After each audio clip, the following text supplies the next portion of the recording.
ऐसे बना देते हैं बोर्डों पे बस बना दे। अब देखो क्या बोलते हैं कि हम देखने में छोटा लगता है। हाँ तो सही ना कह रहे, देखे में छोटा है ना जी। बीच में खांसी हो जा रहा है। Z4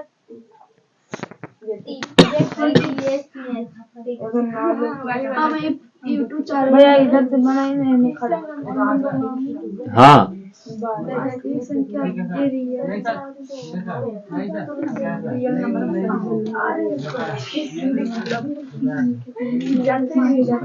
ना लग रहा है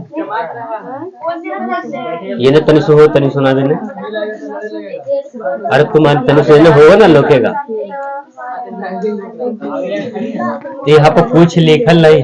ए ध्यान से सुनो। फर्स्ट चैप्टर आपका रियल नंबर है। क्या चीज? Real number. हाँ वास्तविक संख्याएं।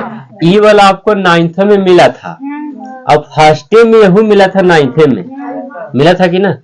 अब इसके प्रति कुछ और परिभाषा आपको याद करना होगा। जैसे मान लेते हैं कि सबसे पहला परिभाषा की बात कर ले तो प्राकृत संख्या क्या है ना। संख्या को प्राकृत संख्या कहते हैं। प्राकृत संख्या, उसके बाद पूर्ण संख्या, जिन संख्या के आगे जीरो लगा रहा है उसे पूर्ण संख्या कहते हैं। पूर्णांक संख्या, पूर्णांक धनात्मक ऋणात्मक संख्या। ठीक है। और का चीज? भाज्य संख्या, अभाज्य है ना, और सम संख्या, विषम संख्या, परिमेय और एक का चीज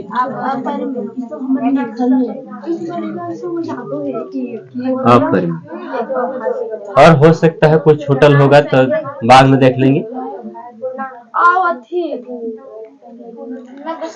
देखो ये सबसे पहला बात कि प्राकृत संख्या किसको कहते हैं? तो गिनती की संख्या को क्या कहेंगे? प्राकृतिक संख्या। और गिनती की संख्या जब भी शुरू होगा तो एक से शुरू होता है ना। आप घर के फैमिली में ही जोड़िएगा कि कै गो है, तो एगो मम्मी, एगो पापा, एगो भैया, तो एक से न शुरू करते हैं। जीरो से कभी शुरू नहीं होता है गिनती।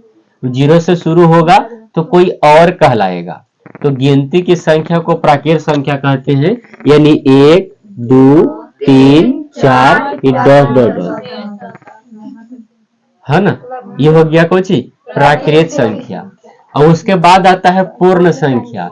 यदि प्राकृत संख्या के परिवार में जीरो मिला दिया जाए, प्राकृत संख्या के परिवार में क्या मिला दिया जाए तो उसे पूर्ण संख्या कहते हैं। अर्थात इसको शुरू करेंगे तो 0 1 2 3 ऐसे करके आगे की ओर बढ़ते जाएंगे। ठीक है। उसके बाद पूर्णांक संख्या।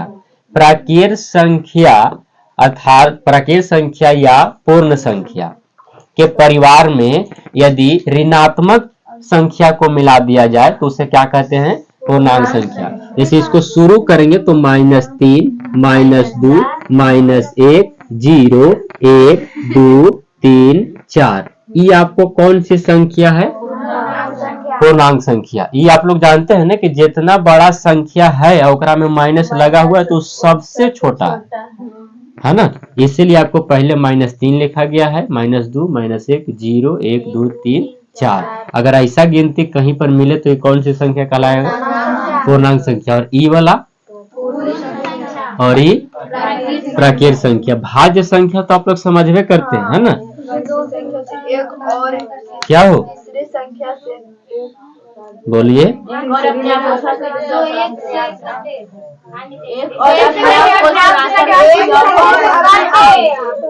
क्या दो भाज्य संख्या है? हाँ। 2 है। 4 क्या आप कह रहे हैं? हम अभाज्य नहीं पूछ रहे हैं, हम भाज्य पूछ रहे हैं।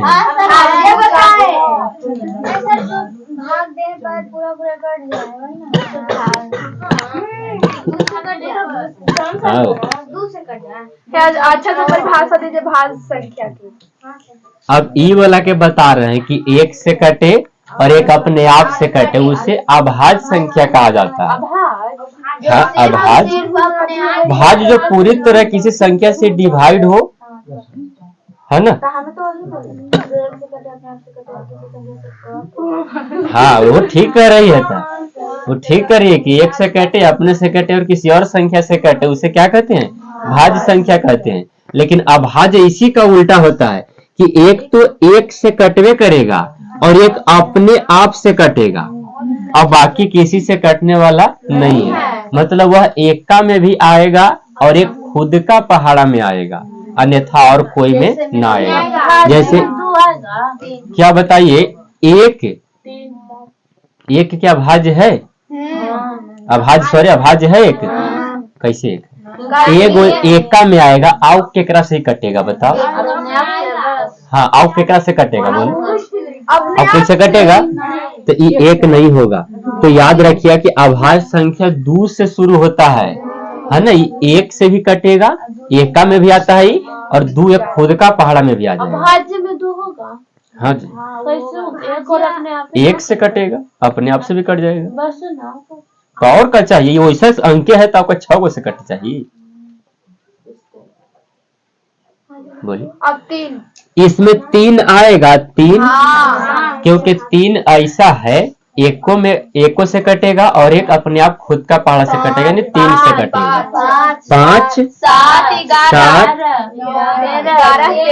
सुनो, ऐसा मत समझना कि हम यहाँ पर आपको का लिख रहे, देखो तो 3 5 7 11 ये विषम संख्या लिख रहे हैं। तो ऐसा नहीं है, ये विषम संख्या तो है ही है, लेकिन ये अभाज्य संख्या हम लिख रहे हैं। क्योंकि यदि 3 लिखते, 5 लिखते, 7 लिखते तो 9 न लिखते, यहाँ पर 9 छोड़ के काची लिखे? क्योंकि अभाज्य संख्या 11 एक से कटेगा और 11 से कटेगा, अन्यथा कोई से कटेगा नहीं। तो ये अभाज्य संख्या होता है। हाँ, अगर कोई पूछेगा कि दो भाज्य संख्या है अभाज्य संख्या है तो क्या बोलेंगे?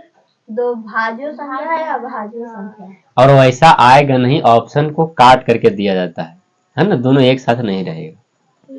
देखिए, सम संख्या की बात करें तो आप लोग अच्छे से जानते हैं,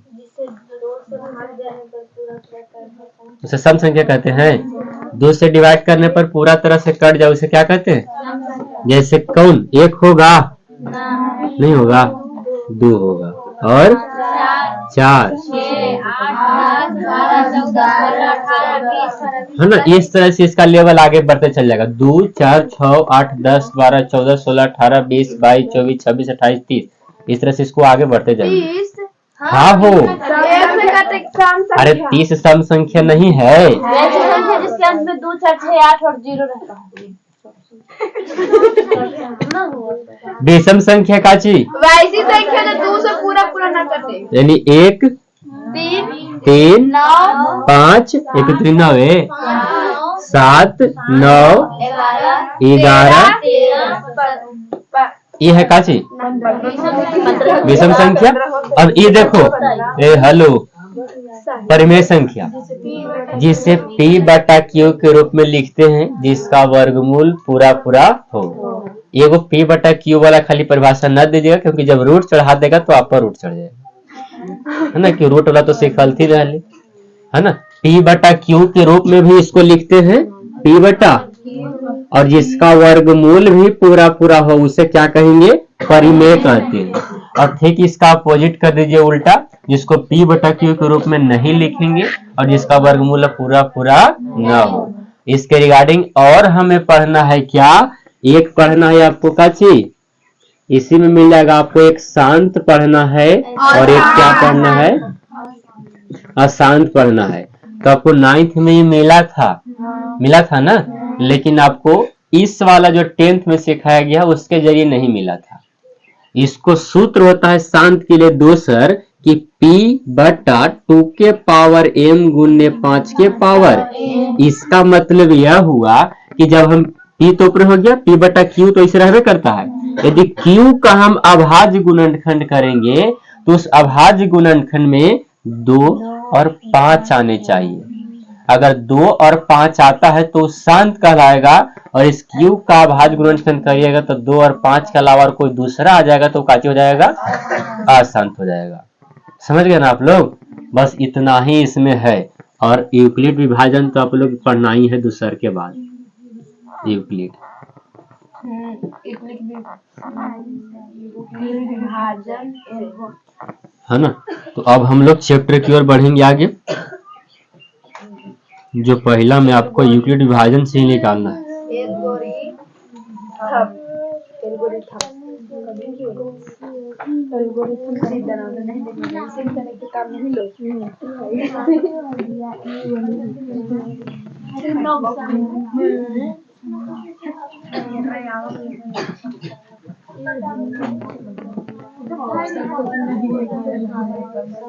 ए देखो इधर पहला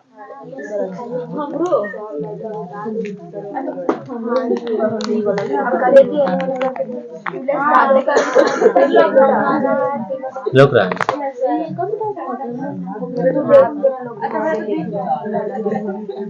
देखो पहला क्वेश्चन है, प्रश्नावली आपको 1.1, प्रश्नावली 1.1, इसका पहला क्वेश्चन देखिए क्या कहा गया है कि निम्नलिखित संख्याओं का HCF ज्ञात करने के लिए यूक्लिड विभाजन एल्गोरिथम का प्रयोग कीजिए। HCF आप लोग निकालवे किए होंगे, है ना, मसल निकाले है ना।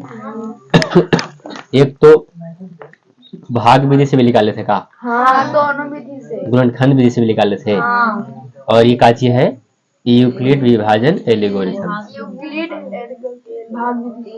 है ना। तो एक का पहला में आपको दिया गया है कि 135 और 225, एक का पहला बनेंगे, बाकी आप लोग खुद बनाइएगा। 135 और कितना दिया गया है, 225 दिया गया है। मासा निकाले आता है ना, बिल्कुल वैसे करिएगा। देखिए 135 है, इस तरह से मासा निकालेंगे इसको। 200 कितना है, 25 है, कई बार में लगाएंगे, 2 बार में लगाएंगे तो ये 200 और 35 दूनी 70 ज्यादा हो जाएगा। यानी एक बार में लगाएंगे तो 100 कितना, 35, घटाइएगा तो ये 0, ये घटाइएगा तो कितना 9, और ये तो कट जाएगा। इसको थोड़ा सा बढ़ा लीजिए और ऊपर वाला को यहाँ उतार दीजिए 135। अब 9 दूनी 18, 180 हो जाता है ना। तो एक बार में लगाएंगे कितना, 90, घटाइए तो 5 और 9 और 4 13 होता है, नहीं 45 बचेगा। अब इस 90 को उतार दीजिए, 45 दूनी कितना हो जाएगा, 90। ये पूरी तरह कट गया, ठीक है। बट ई वाला तो आपको लिखना ही नहीं होता है ना। हाँ, ये रफ बनाने के लिए है, ये यूक्लिड विभाजन थोड़ी है आपका। ये तो नॉर्मल जैसे मासा आप लोग बनाते थे वैसे है, यूक्लिड विभाजन ही नहीं हुआ अभी, है ना। ये तो केवल हम बताए कि इसके जरिए आपको समझना है यूक्लिड विभाजन। अब यहां से लिखेंगे कि अब यूक्लिड विभाजन एल्गोरिथम से इसका सूत्र होता है, क्या होता है सूत्र, A बराबर बी क्यू प्लस का ची। ये आपका यूक्लिड विभाजन का फॉर्मूला है, ठीक है। अब हम एक किसको कहेंगे, बी किसको कहेंगे, क्यू किसको कहेंगे और आर किसको कहेंगे, ठीक है। यहाँ पर चरण बाई चरण चलता है। अब देखो ई वाला आपको एक चरण है, एकरा से भाग दिए हैं, ये इतना बार में लगा है और 81 बचा है, शेष बचा है, ठीक है। तो ये आपका जेकरा में भागवा दीजिएगा वो ए कहलाएगा, अच्छी कहलाएगा, ए कहलाएगा। जिससे लगाइएगा वो बी कहलाएगा, और जो भागफल होता है वो क्यू कहलाता है, ठीक है। और जो शेष बचा उसे क्या कहते हैं, आर कहते हैं। लिखा जाएगा ना, I know A B Q काची आर आएगा लिखना। अब यहाँ पर सजाइए, ए आपको क्या कहा, ये कितना है बताओ, 200 बराबर बी 135। ये कोई चिन्ह मतलब काची है, क्यू ए प्लस आर 90 90 ये हो गया। अब आप समझिएगा कैसे कि हमारा सही सजावल है कि गलत। तो इसका सोल्व करिए ना, इतना आ जाएगा। करिए, एक में गुना करेगा तो 135 आएगा और 90 जोड़िएगा तो 200, मतलब ये हमारा सही है। ठीक, क्या बोल रहे थे बोलो, है ना। कोई कोई लिखता भी है, कहीं कहीं आप लोग पढ़िएगा तो लिख देते हैं कि प्रथम चरण है, प्रथम चरण, तो आप भी लिख सकते हैं। ठीक, कोई दिक्कत नहीं है। ये पहला चरण खत्म हो गया, अब ई वाला घर में आइए। ठीक है, अब ई वाला को ये कहेंगे, और यही को नहीं कहे थे कि ए, ई बी, ई क्यू और ये का चीज। तो आप यहाँ पर लिखिए ना, ए कितना 100, बी कितना, क्यू आर 45। इस सेकंड चरण है ना हो, इस सेकंड चरण। थर्ड चरण में आ जाइए, ए कितना 90 और बी कितना गुने क्यू आर कुछ नहीं है तो क्या लिखेंगे। अब हमारा चरण खत्म हो गया, तो सबसे लास्ट वाला चरण में देखिएगा कि बी के जगह पर कितना लिखा गया है 45। बताओ। ये लास्ट चरण है हमारा, तीसरा चरण नहीं है ना, इस थर्ड चरण था। अब इसमें देखिएगा तो इसको ए कहते हैं, देखो सूत्र बराबर है, इसको बी कहते हैं, तो बी के जगह यहाँ पर देखो तो कितना है, तो हम कहेंगे कि अतः हमारा HCF बराबर कितना आएगा 45 आंसर आएगा। क्या है किसी को दिक्कत समझने में? आपको ई वाला बनाना है सर, ई वाला नहीं बनाना है वहां। तो मतलब ये रफ करेंगे तभी ना लिखेंगे। बिल्कुल, बिना रफ कर ले तो नहीं आएगा। इसे तेज दिमाग वाला बना भी सकता है कि इतना गुना करके इतना जोड़ देंगे तो आ जाएगा, है ना। तो ई आपका यूक्लिड विभाजन है, ये तो नॉर्मल भाषा है। अब जब भी वहां बनाइएगा तो ई पहले फॉन्ट यहाँ पर लिखिएगा और ई वाला को इधर बगल में जगह रहता है इधर बना दीजिएगा, ताकि उसको भी समझ में आ जाए कि फलाना जगह से लिया। ऐसे तो समझ ही जाएगा कि 35 में से गुना करेंगे तो इतना, 90 जोड़ेंगे तो इतना, सही है। एक गुना करेंगे इसको जोड़ेंगे तो ये भी सही है, इसको गुना करेंगे इसको जोड़ेंगे तो ये भी सही है, मतलब 45 सही है। हाँ, ये तो छोटा था तब ना कट गया जल्दी। मसा आप लोग नहीं देखे हैं कि पूरा कटेगा वही मसा होता है, फिर जब बच जाएगा इधर वाला जेकर से भाग लगा रहे हैं उसी तरह से तो है अभी। तो बाकी 2 गो और मैथ है तो बन जाएगा 2 गो। हाँ तो बना लीजिए, बाकी इसको उतार लीजिए। फिर से बताएं, बताओ कहाँ पर बताए फिर से, ई वाला है ये देख लो फिर से एक बार जी बबुआ, नहीं आया तो जिनको आ रहा है चुपचाप उतारिए। देखो ये मसा निकाले आता है ना, छोटा वाला लेकिन वाला, ठीक है। इस बीच वाले को हम ए कहते हैं, ठीक है, और जेकरा से मसा लगाइएगा इसको बी कहते हैं, और ई वाला को क्यू कहेंगे और नीचे वाला को क्या कहेंगे, आर कहेंगे, ठीक है।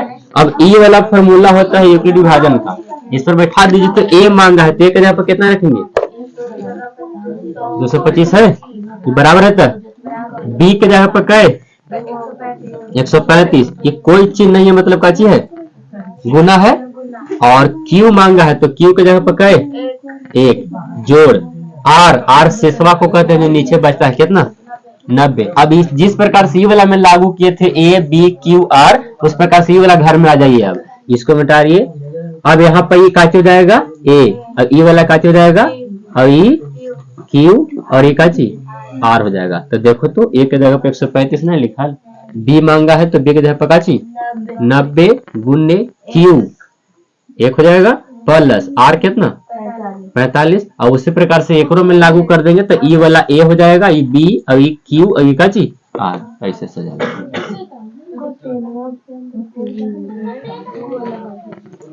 बोलो पेन वो तो लेके भाग जाता है यार। अरे निकल लेंगे तो